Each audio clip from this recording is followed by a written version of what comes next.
설거지, 부착식, 물 빠짐, 올스텐, 식기, 건조대, 그리고 요것도 어떤 상품의 경쟁 강도가 좋기 때문에 끝에 주방 행거 레일. 네, 안녕하세요. 쩐원결의 썽리입니다. 이번 영상에서는 상위 노출 잘 되는 그 상품명 만드는 방법에 대해서 이야기를 해볼 건데요. 상품명이 상위 노출을 위해 중요한 이유는 구매자의 이제 검색어를 통한 유입과 관련이 있어요. 네이버가 말하는 SEO, 검색 엔진 최적화나 연관 검색어, 자동 완성 검색어, 또 세부 키워드 등 이런 단어들 진짜 많이 들어보셨을 텐데요. 정확하게 그런 검색어들이 상위 노출과 상품 판매와 어떤 연관성이 있는지 모르셨죠? 이런 경우가 분명 있으실 거예요. 정말 사고 싶은 상품이 있는데 그 상품의 이름을 모르거나 그 상품을 지칭하는 정확한 명칭을 모르는 경우죠. 그런 경우에 이제 아는 범위에서 그 상품을 표현할 수 있는, 지칭할 수 있는 그 유사한 단어나 검색어를 이렇게 쳐보는 경우가 많을 거예요. 근데 여기서 그 상품을 가장 잘 나타낼 수 있는 가장 대중적이고 대표 이제 그 검색어를 이제 메인 키워드라고 많이 하고요. 그리고 유사한 단어로 그 상품을 검색할 수 있는 단어를 연관 검색어라고 해볼게요.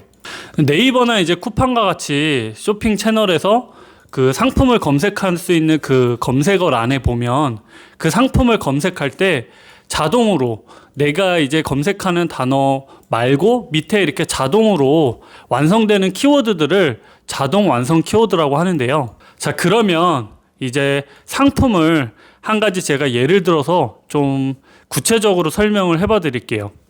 식기 건조대라는 상품을 이제 검색을 했을 때 네이버에서 제공하는 자료를 그런 데이터를 기초로 하기 때문에 그냥 네이버에서 검색해도 되지만 이렇게 편안하게 한 번에 결과값을 알려주기 때문에 이런 것들을 이제 많이 사용하시는데요. 여기 보시면 아까 이제 그 검색을 하면서 나타났던 어떤 자동 완성 검색어 이런 것들도 보실 거고, 그리고 요 위에 보시면 연관 검색어예요. 제가 처음에 말씀드렸듯이 그 상품을 지칭하는 어떤 상품명이나 이름을 정확하게 모를 때 이 상품과 연관해서 사람들이 주로 검색하는 어떤 단어들이 나타나 있는데, 이런 것들을 엑셀이나 아니면 이제 메모장 같은 데다가 이렇게 적어 두셨다가 이 상품을 하나둘씩 다 어떤 조회수라든가 경쟁 강도를 다 체크해 보시는 게 정말 중요해요. 식기 건조대를 이제 검색을 해서 쇼핑 탭에 가보면 정말 이제 많은 상품이 등록이 되어 있죠. 근데 이 앞에 특정 상호명이나 특정 이렇게 브랜드명이 들어가 있는 것들은 제조사나 아니면 이 특정 어떤 브랜드의 상품을 직접 판매를 하는 사람들이 또는 업체가 요거를 이제 올려놓은 거기 때문에 중장기적으로 브랜딩을 목적으로 하는 거라 이런 상품명 앞에 브랜드나 상호명을 붙이고 있어요. 하지만 이제 우리처럼 위탁 판매라든가 아니면은 그냥 소량으로 사입을 하는 그냥 브랜드가 없는 상품을 판매하신다 그러면 일반적으로 이런 키워드들을 많이 조합해서 하는 게 정말 중요하거든요. 그래서 보시면 이렇게 상위에 나와 있는 업체들이 이렇게 다양한 단어들을 조합해서 상품명을 어떻게 보면 번잡해 보일 수 있지만 그렇게 해놓은 이유가 분명히 있는데 그 이유를 잘 모르는 경우가 있을 거예요. 그래서 오늘 그거를 이제 설명을 해드리려고 하는데, 자, 보시면 싱크대, 올스텐, 식기건조대, 2단, 그릇 정리대 이렇게 어떤 관련된 유사 단어들을 다 조합해서 만들어 놨죠. 근데 이 조합하는 어떤 기준이나 방법을 한번 제가 구체적으로 설명하면서 보여드릴게요. 지금 보시면 여기 이제 메인 키워드 식기건조대라는 상품을 가지고 이런 다양한 그 연관 검색어가 나와 있어요. 그러면 식기건조대로 그 파생된 연관 검색어 말고 그 연관 검색어로 인해 파생된 또 연관 검색어까지 저는 이렇게 많이 검색을 해봤어요. 왜냐하면 내가 충분히 경쟁해 볼 만한 어떤 그런 키워드, 조금 경쟁력 있는 그런 경쟁 강도가 낮은 키워드를 찾기 위해서 계속 파생해서 이런 어떤 키워드들을 찾아내는 작업을 하는 거예요. 예를 들어서 식기건조대라는 메인 키워드는 이 상품을 지칭할 수 있는 가장 적당한 어떤 단어이기 때문에 무조건 들어가야 되겠죠? 그러면 얘는 무조건 들어간다고 이렇게 쳤을 때 이렇게 하이라이트로 표시를 해 놓고요.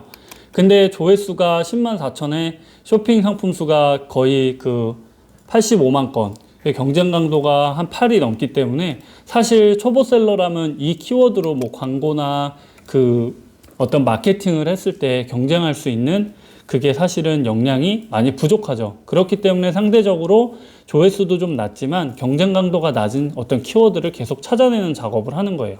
지금 보시면 뭐 싱크대 선반, 싱크대 거리 이런 것들도 너무 이제 경쟁 강도가 높기 때문에 이런 것들은 이제 피해 주시고, 가급적이면 이런 것처럼 이제 경쟁 강도가 내가 해볼 만한 키워드다 이렇게 생각되는 것들에 대해서 이렇게 표시를 해놔 주시는 거예요. 그러면 메인 키워드를 잡아 놓고, 그리고 예를 들어서 이렇게 한 5가지 정도로 추려졌다고 하면 그냥 개인적으로 제가 실제로 이 식기건조대를 판매하고 있지는 않지만 그냥 적당한 예를 들어드리기 위해서 지금 이렇게 구체적으로 이 과정을 보여드리고 있지만, 저는 상품명을 짓는다 그러면 이렇게 지을 것 같아요.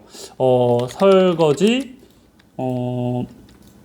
부착식, 물 빠짐, 올스텐, 뭐 식기 건조대, 그리고 요것도 어떤 상품의 경쟁 강도가 좋기 때문에 끝에 주방 행거 레일 뭐 이런 식으로 이렇게 상품명을 최종적으로 한번 지어 볼 것 같아요. 이렇게 지어서 그 각 키워드가 하는 역할, 각 키워드의 어떤 조회수 그리고 유입량에 따라서 충분히 어떤 광고 전략이나 그런 마케팅 전략도 수립을 할 수가 있는 거죠. 그래서 어떤 상품을 기획하든지 간에 이 상품명을 짓는 거는 가장 기본 중에 기본이기 때문에 이렇게 좀 구체적이고 어떤 세심한 작업을 통해서 좀 처음부터 잘 준비를 해 나가셨으면 좋겠습니다.